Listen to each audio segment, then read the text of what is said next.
Good morning, everybody. Welcome to Packers Daily here on Cheesehead TV. Sorry for the late start today. I had family stuff that couldn't be avoided. Get me all centered up there. Good to see everybody in the comments section. Thanks so much for jumping on here late, a couple hours late. But hey, we've got fresh news to talk about with J.J. Watt hitting the street. Obviously, Packers fans are somewhat excited, judging by my Twitter feed. Look, do I think it's a possibility? Yeah. A remote one, but yeah, it's a possibility. I do think the Packers will definitely make a call. It's hard for me, though, to see JJ going anywhere other than Pittsburgh to play with his brother. Maybe he wants to come back home. Maybe someone throws a lot of money at him someplace else, but I do think it'll come down to, my hunch would be it comes down to the Packers and the Steelers. I think getting a chance to play with your brother, though, that would be hard to pass up. Now, who knows? Maybe the Steelers aren't even in the market. Maybe they say thanks, but no thanks. But we'll see. And maybe the Packers say that as well. But I tell you what, he'd be a fun addition. He's clearly not the defensive player of the year that he was many years ago. He's coming off, I believe, his most unproductive season as far as just pure numbers go. But he can still be, effective. He can still help your defense. The Packers, we've been talking about it. They need help up front. They need Kenny Clark to get some friends up there. And J.J. Watt would be a good friend to have. Hello, everybody. Good to see everyone in the comments. Thanks for joining. People, I love it. People still upset about the NFC Championship game. I get it, man. Tyler, thanks for the super chat. Late salt in the Kevin King draft wound when J.J. goes to Pitt. Oh, man. That's tough, Tyler. That is tough. Dustin, thanks for the super chat. The James White interest is intriguing. It makes a lot of sense. I know Eli put out yesterday that, according to a reliable source, who knows what that is, James White has interest in playing in Green Bay, which, hey, who wouldn't have interest in playing in Green Bay, coming and playing with Aaron Rodgers on offense? The Packers will clearly most likely have a need for a slasher-type, receiving-type back. White would certainly be able to step in that regard. Is he interested in playing for the vet minimum or something similar? Because that's how this is going to have to work, I would think. I can't imagine them laying out big money to sign a free agent running back. But we'll see. I do agree. It is intriguing. I think he would fit right in. I think it'd be a great signing. Preston, thank you for the super chat. Watt's awesome, but he's injury prone as well. Every NFL player is injury prone. And I'd also point out that he played in every single game last year. This is just what I'm saying here. J.J. Watt. Jay DeRosa. Let's fucking go, Nagler. Woo! That's what I'm talking about. Texans are the joke of the NFL. Harps, you are correct. Let's see what else we got here. Will Irvin return? Jason, yeah, I believe so. We'll see how he fares coming back from injury, but I would think so. He was a non-factor against Green Bay this season. Why would people think it will improve next year? Robin, because they play more games than just one. And a big reason he was ineffective against Green Bay is because Aaron Rodgers was getting the ball out of his hands quickly and in rhythm. Gotta watch the tape. What, a Julius Peppers type signing? Similar, especially when you talk about people saying that JJ is washed. Everyone was saying that about Peppers when he got out of Chicago. He's old, he's washed, all done, never going to do anything, blah, blah, blah, on the downslide. Then he came to Green Bay and was really fucking effective and helped turn the defense around and almost get him to a Super Bowl, which they should have been in if Brandon Bostic just does his job. But, yeah, that would be a similar type of signing, I would say. Yeah, definitely. Do not ask about special teams. Brandy, I wouldn't dream of it. I wouldn't dream of asking about special teams. We got lots of super chats here. Let's go. Clay, what's up? Thanks for the super chat. Daily reminder that Oren Burks is the GOAT.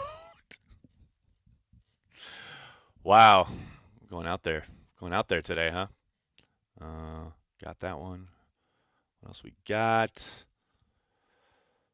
Legless, thanks for the super chat. Watt going to Chicago will break our hearts. I can't imagine Chicago paying him. I think he would have to get paid to go to Chicago, but you never know. Matthew, thanks for the super chat. Higher probability to reach the Super Bowl with Green Bay. Wants a ring. I mean, I know the Pittsburgh Steelers flamed out towards the end of the year, but they were pretty damn good at the start of the season, and I do think, they get healthy, they could make a run. Now they got to get past the Chiefs, and who knows who else in the AFC. But I don't think Green Bay is worlds better than Pittsburgh at this point. Although Pittsburgh does have a ton of shit to deal with the cap wise. I mean, Packers are over the cap, but Steelers got a whole mountain of shit they got to deal with. Oh, what else we got? Hi from Canada. What's up, Patrick? You moved to Canada? You're in our hemisphere now. Well, welcome, Patrick. Thanks for joining, and thanks for stopping by Packers Daily. Luke, thanks for the super chat. I finally made it live. Just want to say I hope you and the girls have a great pizza Friday and weekend. Thank you, Luke. That's very nice of you. Yes, my girls will be here later this afternoon, and pizza night will commence. Matthew, thank you for the super chat. With Clark, Z, Gary, JJ would be way more effective. I tend to think that would help. No doubt about it. No question. Oh, no. Why are people texting me? Someone tweet Jason Wallers and tell him that I'm live. Thanks. Good job on 97.3, and glad the guys noticed you carry the G. I try, man. I try to carry the G. I try what I can. I try to do what I can. Vegas odds on JJ signing. I'm sure they're out there. I haven't seen them yet, though. Do you really see it as possible to sign JJ and re-sign Lindsley, Taylor, Lazard, Tunyon, etc.? Well, Lazard and Tunyon are restricted, so that shouldn't be tough. Lindsley is probably a goner, and it's not because of trying to sign J.J. Watt. It's just because he's going to be on a third contract, and they have lots of guys who can step in at his position. Probably not as well, but well enough that they can continue to operate on offense and not have to pay an exorbitant amount for a center. But yes, I do think it's possible they could sign J.J. I kick ass 44. Thanks to the super chat. My dad was already texting me about Watt getting his hopes high, I think. That being said, who is a surprise cut this offseason? You mean for the Packers? I mean, I don't know, man. Let's see what the salary cap is first, and let's get some extensions and signings and tags placed before we start surprise cutting people. Brandy's already out on Joe Barry. I love it. I still hope we find a way to sign Lindsley. I do too. You guys know I love Corey. I love Corey so much. I think he's great player, great man, absolutely fantastic in the community. He's phenomenal, but I don't see it happening. Where is Elton Jenkins more valuable, center or left guard? Good question, Tony. I'm sure that's something the Packers are going to be talking about this offseason. I would think the obvious answer would be center, but if they want to keep him at guard, I'd understand. I mean, he's been playing at a all-pro, Pro Bowl type level. There's no need to kick him around if you can get a guy in there. Maybe it's Lucas Patrick. Maybe it's Hansen. Who knows? But I do think, his ability there and his familiarity with the calls and things of that nature certainly gives him a leg up if they want to go that route. You would think it would be easier to find a replacement guard than a center. And we know that he can play both. So we'll see how it shakes out this offseason. Stack up the one-year ring chasers and never, ever use the phrase dream team. We'll be all good. Go Pack. Yeah, no. Don't ever say dream team. That's the kiss of death right there. Jennifer, good morning. How are you? Oh, wait. Oliver, thanks for the super chat. What is Nag's pizza of choice for pizza night? Have a good one. Oh, it's always just plain cheese, man. My girls don't eat anything else. I like sausage, pepperoni, mixing it up. They only ever want just cheese pizza, man. That's all it is. Extra cheese. I mean, it's that Wisconsin in them coming through.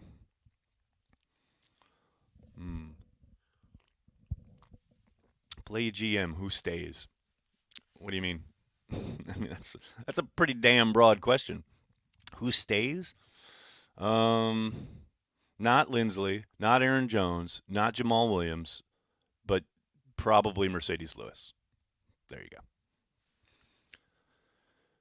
Sherman doesn't seem like the type to come to Green Bay, but you never know. I'd love Richard Sherman to be a Green Bay Packer, if for only to see the reaction of some fans who have always hated him. But I'm with you. That doesn't feel like a Sherman move. But who knows? Maybe he wants to come play with Aaron Rodgers, help try and win a ring. You never know. Chad, hey Aaron, what kind of impact do you think Clark and Watt would have on each other's game? That would be a hell of a line. I agree, man. I think J.J. Watt would be just what Kenny Clark has ordered as far as not having to deal with double teams um, an inordinate amount of time. The ability to get guys one-on-one, both in the, when it's called for rushing the passer, but even, in the running game, J.J. is going to command some attention. Again, we've talked about it. He's not the guy he once was, but he's still a damn formidable player. And to get, any kind of attention off of Kenny, because right now, we talked about it last year, if you're an offensive coordinator and you're drawing up your protection plan for each and every one of your, pass plays for the week, you're starting at Kenny Clark. Like, yes, you have to know where Z is, and you're probably going to chip him, etc. But as far as your protection plan, you usually start inside out. You're going to start with Kenny, and you're going to commit everything to him, and then you're going to let anybody go one-on-one with Tyler Lancaster or Dean Lowry, Now you sit down as the offensive coordinator, and you start with Kenny Clark, and then you go, oh, wait a second, here's J.J. Watt to deal with. It just changes the equation. So, yes, very much so. Legless, thanks to the super chat. Watt's girlfriend and wife plays soccer in Chicago. She does, and it is his wife. Thank you very much. Andrew, thanks to the super chat. Sherman's locker room presence would be amazing. I very much agree. I don't know if you guys have been listening to Richard Sherman on the Chris Collinsworth podcast for Pro Football Focus, but it is flipping outstanding. I cannot recommend it enough. Richard is very, very obviously smart, knows football, blah, blah, but he's really good at kind of digging in behind the scenes in a way that really lets you kind of see the league in a different light, in a way that maybe you haven't looked at it before, in every aspect. It's just great. I love it. I can't recommend it enough. I really, really can't. Lowry has to go immediately. Immediately? Immediately. Who do they play Sunday? You just relax. They can restructure his deal. He's still a good role player. You don't want to just get rid of good players. Mm-hmm. You think the Packers draft a guy like Travis Etienne or sign a cheap free agent since it seems like Jones and Williams are gone? Both, probably. I think they will draft, but probably not till day 3, much like they did with Jones and Williams, especially after they just spent a second-round pick on A.J. Dillon. But I do think they'll look at running back in the draft. Now, they're not going to force it. They're not going to say we have to draft for running back. If the board falls in such a way that one that makes sense, then yeah, I think they'll take one. But I also do think, yes, they'll pick over the free agent market. They're going to have to, especially if they want to keep that rotation going. And I know AJ will most likely get the lion's share of the carries and the playing time, but I gotta think they'll be looking at wave 2, 3, 4 of free agency to find a running back. I love their interview with Adams. Yeah, Samuel, the Richard Sherman PFF pod with Devontae Adams was awesome. Devontae was amazing on that. Q King, what's up, man? Thanks for the super chat. With the reduced cap, I think there's a few surprise signings in the works. There could be.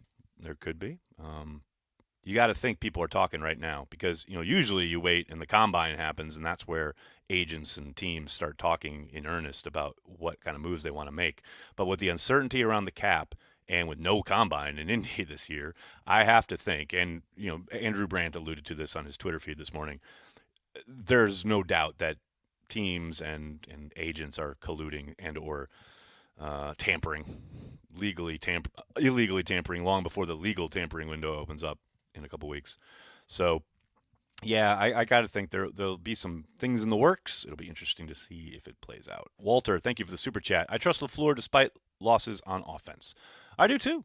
Absolutely. It's going to be interesting to see how he adjusts on the offensive side of the ball, not only to what he expects defensive coordinators to adjust to from the 2020 tape, but also personnel-wise, like what he's going to have, what he won't have. He won't have Aaron Jones or Jamal, most likely, but he will have A.J. Dillon. He'll get Josiah DeGuara back. I think he'll have continuing to develop Jay Sternberger. You already saw Tunyon have a career year. I think that tight end group could be a legit fun weapon for this Green Bay Packers offense, maybe in a way it wasn't so much throughout a lot of 2020. So we'll see. What do you think the problem is with J.K. Scott's punt average? There's too many shanks, too many bad punts. That's the problem with it. I kick ass 44. Thanks for the super chat. Is Corey going to prepare a punter power ranking for the draft? God, I hope not. Oh my God. They got to do something. They got to bring in some kind of competition for JK. There's no doubt about that. Sorry, but he's coming to play with his brothers. I talked about it earlier. That's the odds-on favorite in my eyes. I'd be surprised if he ends up in Green Bay, but doesn't mean we can't hope for it. Hope for the best. Hope for the best, expect the worst. My mantra. Wait, what?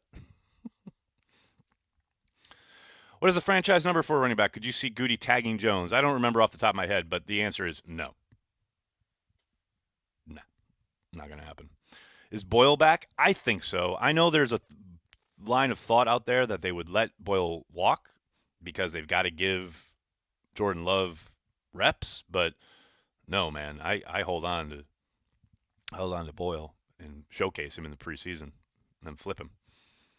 It is interesting, though, because most seasons, especially most off seasons, there is a dearth of available quarterback talent. But this off season is going to be more quarterback movement than I think I can ever remember. So Boyle may get kind of lost in the wash yet again. But hey, I'm telling you, man, he looked so good last summer. His second year in the system. Give him a year 3 in the system. I'm excited to watch him next summer. So, yeah, I think he's back. Cyril, thanks for the super chat. Will this be an ideal year to have more rounds 3 through 5 picks than normal? Not a draft question. Ha ha ha. Yeah, I think so. I think the prevailing wisdom around the league is because of the fact that there isn't a ton of hands-on experience with these players. You haven't been able to go to campuses the way you usually do. There will be no combine. You only got pro days. A lot of the games were canceled and or moved or truncated. The season was truncated, totally funky, etc. There's just very limited amounts of info on this draft class. So, in so much as the draft is almost always a bit of a crapshoot, it's even more so this year. So I think having a lot of those picks later in the draft, probably giving yourself more swings at the plate, so to speak, makes a lot of sense. I couldn't process a Boyle departure at this time. Please. I don't get why we wouldn't bring back Jamal. I would think money. He's been in the league 4 years now. He's earned the right to get paid. I just don't think the Packers have any interest in paying him. I don't think that's a great mystery. Stanley, thanks for the super chat. How about you eat a damn salad? Oh, good times. That's a blast from the past. I still think Tim will still be the number 2 QB this year because Love is not ready yet. Well, Aaron, not ready yet. It's February. Let's see what happens over the offseason. Let's see how he looks if they have some kind of on-field thing for OTAs, minicamp, what have you, and then into training camp. You're always getting better. You're always getting worse. We have no idea what Jordan Love looks like right now. None whatsoever. Only the Packers who saw him day in and day out in practice have any clue where Jordan Love is in his development. So to say he's not ready yet, we have no idea if he's ready to be the number 2 quarterback or not. No clue. Save our money for 23 and 17. Life comes at you fast. Yeah, well, that's why I keep saying he's going to have to be amiable. If you're talking about J.J. Watt, he's going to have to be amiable to taking a below-market deal. There's no doubt about it. But yeah, hell, what was the title of my video yesterday? Get Adams done, man. This is the offseason to get it done. And if you want to be proactive about it, get Jair done as well. Could help you in the salary cap situation in 21. So I'm all in on that.